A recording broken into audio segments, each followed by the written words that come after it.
Allo bana mboka botondi mingi na ye awa lisusu na kamera oyo pote naloba vérité boyebi ke ngai naloba bosolo ngai nalapa ndai na bosolo nalobaka kaka bosolo nyonso ebimaka na monoko na ngai ezalaka nde bosolo. Problème ya liboso na koloba bon d'ailleurs na komi présenter d'abord bao bayebi nga te bayebanga lisusu ngai kombo na ngai ezali ndeko Mike Kibaka nazali coordonnateur ya jeunesse ya Nouvel Élan Lukunga nazali pe communicateur ya Nouvel Élan oyo ya Adolphe Muzitu oyo azotia bato na palpitation yango. Problème ya liboso na ko aborder ba ya lamuka ba tractation oyo eza na kati ya lamuka.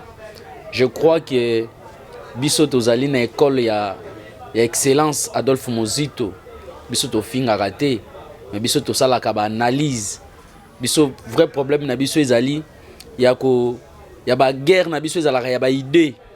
Donc faut ya na idée na yo nga pe na ye na yanga nde to bundi na yango. Biso bitumba na biso ezala ya makofi te ya kofinga te nde na ye koloba na bino ke mikolo nyonso tozali kolanda ndenge bandeko na biso ya eside bazali kofinga bazali kochola bazali koloba ba n'importe quoi na kombo ya Nouvel Élan et ya leader na biso. Mais ezali tozo regretter nango makasi parce que bako komati na niveau wana te. Mais ngai o na se marteler mingi ezali ndeko na biso azali na poto oyo babengi Chibangu ba audio zo sala toyebi ke oyo za na sous-traitance ya eside oyo ba kino ba komo benga ngo esila oza na sous-traitance wana. Mais yeba ke ba audio zo sala wana eko sukela yo mabe. Pourquoi? Parce que mbongo oyo eside bazo pesa yo à travers Mama Dieta toyebi click wana mobimba Mama Dieta na poto toyebi ozozwa mbongo epa ya mama wana. Mais mama wana mbongo wana ezali eside nde bazali kopesa mais eside mbongo wana ezali mbongo ya makila nazokoma bokama. Pourquoi na lobi bongo mbongo wana ezali mbongo oyo ezouta na kingakati azobimisa mbongo ezoya kuna na poto yo Chibangu zui osombele bango ba banki osombele ba whisky makasi omeli obandi osala ba audio. Et d'abord tu es en Europe, tu ne maîtrises même pas le français. C'est regrettable. C'est regrettable vraiment. Non, pensez que toi tu es en Europe, tu peux bien parler le français, mais ils a pas. C'est pourquoi mbongo zolia wana omoni Arma Tungulu yo lobi wana ke Mobutu Muzitu azali assassin ya Arma Tungulu ndeko na ngai tobi mutu nyonso ayebi ke Arma Tungulu mutaboma e Kabila na ba militaire na ye. Donc mbongo bazo tindela yo kuna eza mbongo ya makila ya Arma Tungulu, ezali mbongo ya makila ya Rossi Mukendi, ezali mbongo ya makila ya Thérèse Kapangala, ezali mbongo ya makila ya bato nyonso Kabila boma yango wana asalisi bino comme si bino sous-traitance na ye. Et d'ailleurs boyebi ke Lewandowski déjà signé na Barça na Lewandowski pe ya Kinshasa déjà signé na FCC na Kingakati. Ça c'est officiel, les assuya bobomba te. Les assuya bobomba te. Donc na ye ka ko kebisa yo que Chibangu tika ba théâtre no zo sala wana soko meli bangi soko meli diamba na yo meli ba whisky loba na kombo ya Lewandowski po yo na poto bayebaki yo ke ozalaki combattant ozalaki résistant. Mais aujourd'hui tu as perdu, tu t'es perdu monsieur. OK, okomi membre ici là. Bon que déjà bino oyo kande to benga ngona kinawa esila. Donc bosila déjà yo ozalaki combattant okomi na esila. Bon ils ont choix na yo hein, ils ont libre ya kosala onyo so kosala. Donc c'est pour dire que Chibangu tika kombo excellence soki o meki susu na kombo excellence okozwa biso na nzela na yo. Donc pour dire que lamuka jusque là ba tenir na réunion na bango te eside babimisi candidat président na bango biso pe na nouvelle là il faut tobimisa candidat président na biso.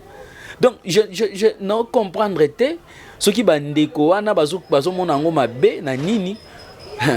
Mais vous allez partir, vous allez fonctionner, vous allez autonome, biso peut vous allez autonome. Donc vous êtes libre ya ko désigner président candidat président na bino, biso peut vous allez libre. Ezate ke biso ce qui to lobby et comme mabe mais bino bo candidat président na bino. Biso c'est biso to mona ngo mabe. To kumisi yango to mona yango kutu normal, to féliciter bino. Mais pourquoi pas na biso bozo yo capacité? Boyo capacité.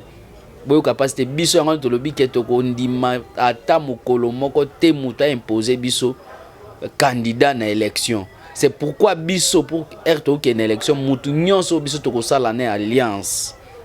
Mutu nyonso alingi ke biso to tambola na ye et sengele aya na projet de société. C'est pourquoi monique to fongoli offre politique na biso.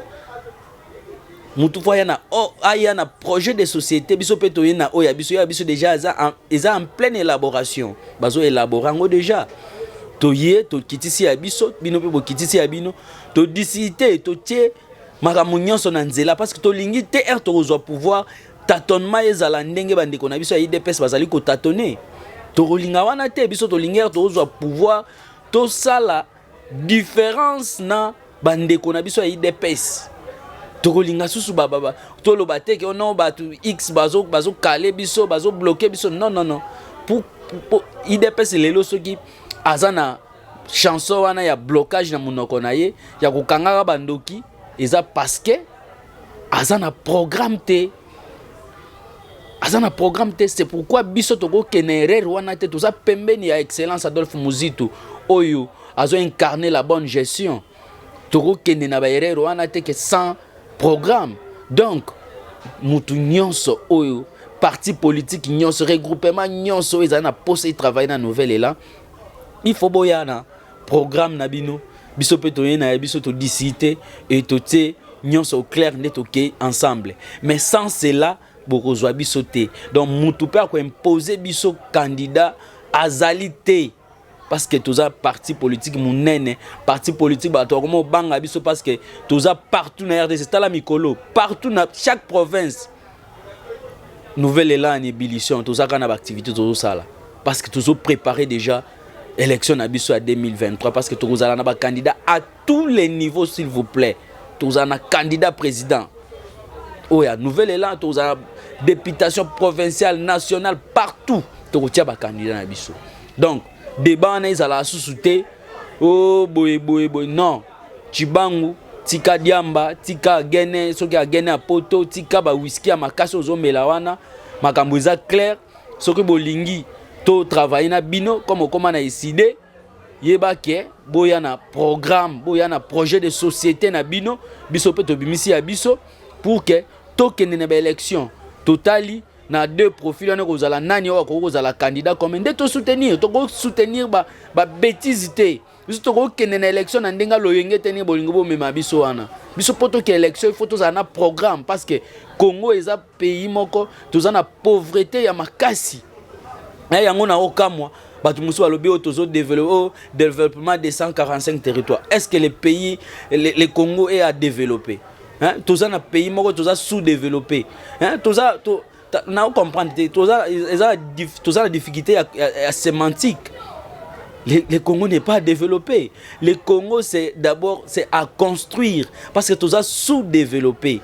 Tout ça a quatre formes tout ça a sous-développé, tout ça a pays pauvre, tout ça a pays émergent, na pays développé. Biso tout ça a sous-développé, il faut tout construire nanu. Donc Togo le banan développement sans que to commune na émergent. Togo le bana émergent sans que to les na pays pauvre. Donc babilo kwana nyonso il faut toye bakayango. Donc pour na lamuka je crois que mon continent biso azana poto azana tournée diplomatique et la diplomatie agissante ou azali ko bunda pour na guerre azali na est soka zongi offre politique et aussi la to koma déjà et aussi là ba o nyonso ba kolinga ko travailler na biso ba ko ya pe na ba projet na bango to disité et to tsali nzela moko. Donc makambo wana ya kokanisa ke mutu moko ko imposer biso candidat à ozalate. Mais na lingi pe na ipsa na Nico Mayengele boy. Que Nico Mayengele nani Martin Fayulu azalaki candidat comme en 2018 pour 2 ans. Donc ceux qui Lamuka ezwaka pouvoir angasalaka 2 ans organiser l'élection. Tous les 7 leaders bazalaki na Genève banga bazala ba candidat na ndenge na bango. Donc bino lelo bogo komisa Martin Fayulu candidat comme à vie. Donc ago comme jamais candidat comme à vie. Donc papa bo élaborer programme parce que pays ba dirigeango mutu moko te parce que naza X naza Y nga na diriger te pays ba dirigeango na programme bo élaborer bozo landa pour que ba tâtonnement ba amateurisme auto mona lelo ezalate oki ba révélation oyo Jean-Marc Kabunda bimisi lobby. Bon, Jean-Marc Kabunda yo compléter biso parce que nous on le disait déjà. Ayo compléter biso. Toando lobango ke mboka ba dirigeara boyete mboka ba détournement eleki, hein, ba détournement eleki. Vous savez na mois de juin kaka. Na mois de juin na mi-juillet oyo 470 millions ba dépenser et 150 millions ezaki pour na juin. Mais imagine mboka pene ko dire jamais boye. Hein, amateurisme au sommet de l'État. C'est pourquoi ba erreur oyo IDPS aye nango et ko risquer batu mususu pe bazali ko wela pouvoir na ndengo ya loyenge ba koma nango parce que bazo zo tenter ya reformer pe ba jeune na bango. Voilà avantage na biso na nouvelle élan parce que ba leader na biso azoka temps ya ko former biso. C'est pourquoi on a ke ba bavire eza la penate mais ba ndeko mususu bazoka tenter bazaka lokola ba ndeko IDPS na sanzete ba keka ba vandi ba lobi ba fingi ba. Donc vision claire ezate. Vision claire zate okende bo sala ba full mais vision na bino eza nini soki bozo pouvoir bo sala nini c'est ça oza important o biso to ko lobela ezate ke oya kaka ngana okoma mokonzi ngana okoma moko oui okoma mokonzi po sala nini parce que Congo toza na pauvreté faut to longola batu na pauvreté Congo toza na banzela te faut to tonga banzela combien de nzela faut to tonga faut yana ba chiffre peu exact que Congo tozana autant de kilométrage pour to comme maintenant stable photo tonga autant de kilométrage yozo ya nango te kaka olingi ka pouvoir non to za la correct to linga mboka na biso to lingi soki to lingi mboka na biso mbongo Lumumba loba ke mboka Congo histoire à Congo to ba congolais bango moko ba kokoma et c'est le temps. C'est pourquoi au monique leader na biso Adolphe Muzito alobi togo diriger sous mboka na loyenge te ke mutayeka boy na loyenge pas mboka bano diriger te faut diriger par rapport ya programme na ye ngana landaka politique ya libanda mingi surtout ya France tala mama onani oyo auti ko bima deuxième awa pas Macron programme na banda zaka na programme wana parce que alobi ye jour on pouvoir appliquer programme na ye wana. Macron va voter par rapport à programme na français va tali programme et Macron ils bien biso tozo soutenir ango mais biso na Congo ye kaka bo muta komi président sans programme tala de le Congo ndenge komi détournement donc to loba nini bo maloba na loba biso to loba ngo mais muta ko explicite ngo bien eza Jean-Marc Kabunda lobby excuse donc Congo ils ont mérité un président intellectuel, un président intègre comme Adolphe Muzito. Donc, oyo nyonso alingi ko travailler na nouvelle élan ndenge to lobby. Comment programme na yo yaka nango biso pe to tia biso to débattre. Donc oyela biso na ba nyamu te. Muto ko imposer biso eloko azali te. Muto ko ya ko intimider biso azali te. O sala no ba audio o sala nini o finga biso yakane na programme nezo boma batu ya suka ezake biso to boyi na biso bloc patriotique to boyi na biso bloc patriotique biso nouvel élan na lamuka et si li bloc patriotique te so bo na bloc patriotique bo kende biso tikali na biso to na biso te. Donc c'est ça que je pense que eux ça la mal yango wana bloc patriotique na programme comment programme ça problème te biso na nouvelle là ezaka muta se prononcer donc eza les camarades Adolphe Muzito, ils ont des camarades Moussou pe bazo comme un programme na bango pour to ça une mini élection na kati parti. Et ça que oh a un programme pour convaincre Nouvelle-Élande yende to ko bimisa. Et ça ka teke Adolphe Muzito. Hein bino pe bokoma. Mais net nga boy, Mike Kibaka en tant que coordonnateur jeunesse à Lukunga na soutenir nanga candidature Adolphe Muzito. Déjà wananga déjà na poni yanga. Donc ba biloko wana Chibangu keba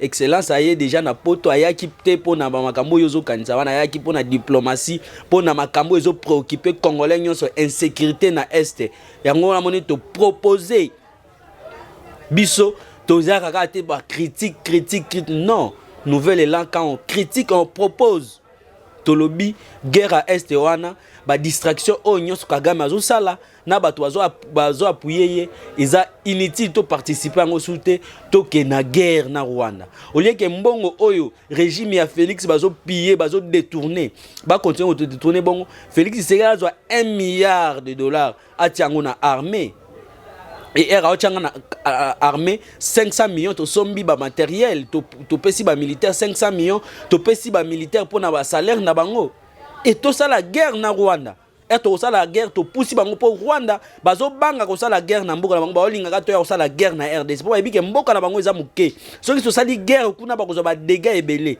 yango monique Paul Kagame azui ba M23 yo tia bango déjà na Bunagana. Donc nous quand on sommes matériel to poussi bango to kotiti na Rwanda to sali ba dégâts et Paul Kagame a négocié na biso era négocier na biso condition to repese to sali mire entre RDC na Rwanda. Na lobaka mingi RDC na Rwanda tozana 217 km et 87 km zozwa na Mai na lac Kivu.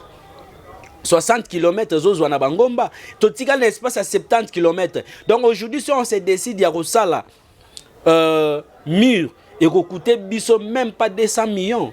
Mais 200 millions aujourd'hui dans la RDC, ça mongo au muta autant na poche à détourner 200 millions, à détourner 400 millions à tirer na poche. Mais qu'est-ce qui manque besoin 200 millions dans tout ça la mire pour que to sécuriser est na biso. Tala lelo cité à Bunagana, to kende déjà 1 mois et 4 jours. Mais eza cité mort stratégique. Combien tozo perdre chaque jour depuis M23 ba simbi cité wana.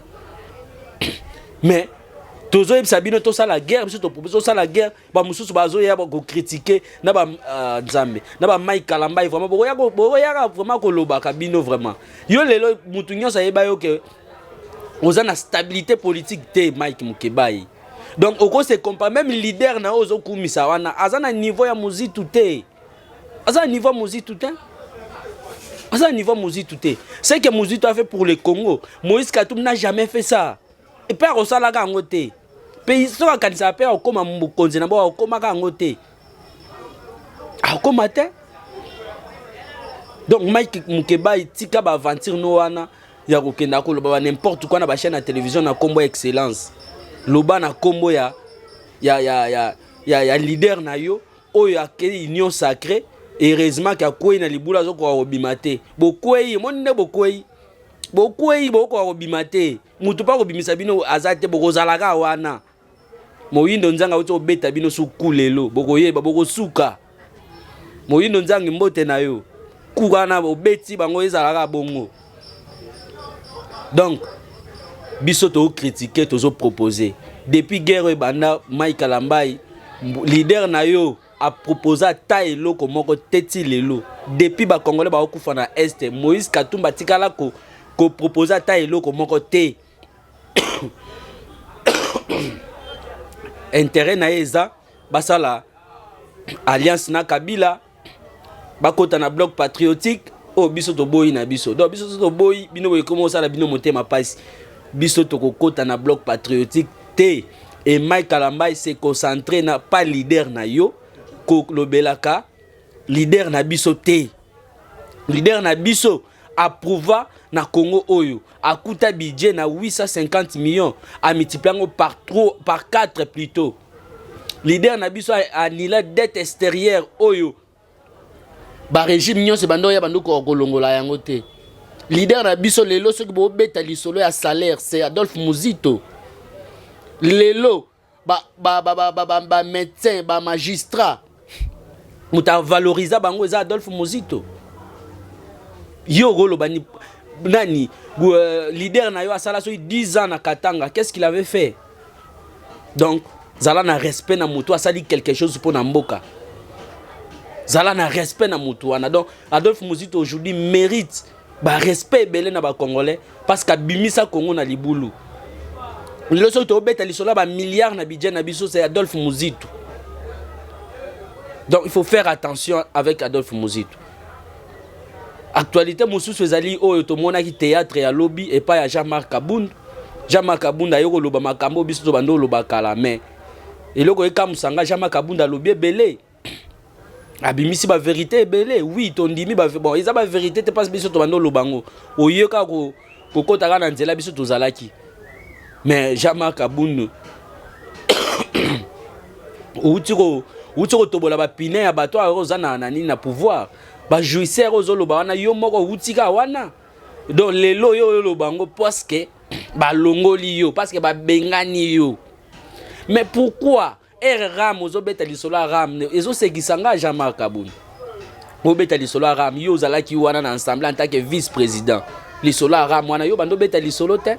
Oyo beta ka po ba bengani yo. Ba Congolais to sali na ba marche awa. Oloba eloko te Jean-Marc Kabund. Donc tous à la sincère na Congo. Tous à la sincère na Congo. Ngana no zela yo Jean-Marc Kabund beta lisolo ndeni bozwa pouvoir na kingakati. Oyo lobi wana eza nango distraction. C'est que bato ba oloba ke olongo na yo te eza genre ya Félix eza ya solo. Po bato tout wana zela yo beta lisolo bozwa pouvoir ndenge nini. Mais yo zo beta la biso ba détournement yo moko n'espace à 3 ans tala biloko tongi tala ndako tongi. Tala ba stade otongi kuna ba école otongi na ba mo amba. Yo sala wapi? Ba futa yo combien boyo boto koma na $21,000 ka mikolo ba na ba députation na nini na bino ba futa ka bino kuna na parlement. Donc tika distraction biso minito toza concentré po ya insécurité za na est. Toza concentré pour que toyeba ko silisa bitumba wana. Toza concentré na kokoma programme oh ils ont préoccupé ba Congolais on a distraction à Jean-Marc T. Distraction wana to lingi yango te biso toza concentré na guerre toza concentré na comme programme pour que nouvelle là et se présenter na élection 2023 pe makambo bimisi Jean-Marc abimisi ya glissement et wana Félix Tshisekedi toko pesa yo même 30 secondes T. Donc biso tozo zela élection na 2023. Tozo zela élection. O lakisi ba limite na yo. Oye na pouvoir sans programme.